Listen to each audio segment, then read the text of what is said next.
వలయంలో కొట్టుమిట్టాడుతున్న వాళ్ళు, లక్షల్లో అప్పులు ఉన్నవాళ్ళు, లేదా తరచూ అప్పులవుతున్న వాళ్ళు ఎవరైనా సరే అమావాస్య రోజు నల్ల ఆవాలకు సంబంధించిన ఒక శక్తివంతమైన పరిహారం పాటిస్తే క్రమక్రమంగా మీ అప్పులన్నీ తీరిపోతాయని రహస్య తాంత్రిక పరిహార శాస్త్రంలో చెప్పడం జరిగింది.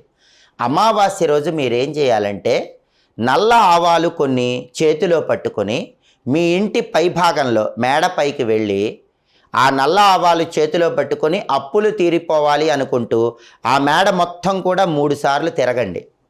ఒకవేళ మేడ లేని వాళ్ళు ఎవరైనా ఉన్నట్లయితే అమావాస్య రోజు రాత్రిపూట 3 రోడ్ల కూడలి దగ్గరకు కానీ 4 రోడ్ల కూడలి దగ్గరకు కానీ వెళ్ళండి. ఆ కూడలి దగ్గర 3 సార్లు చుట్టూ తిరగండి. అలా తిరిగిన తర్వాత చేతిలో ఉన్నటువంటి నల్ల ఆవాలు ఒక్కొక్క దిక్కుకు విసిరేయాలి. అలా విసిరేస్తే క్రమక్రమంగా మీ అప్పులన్నీ తీరిపోతాయని రహస్య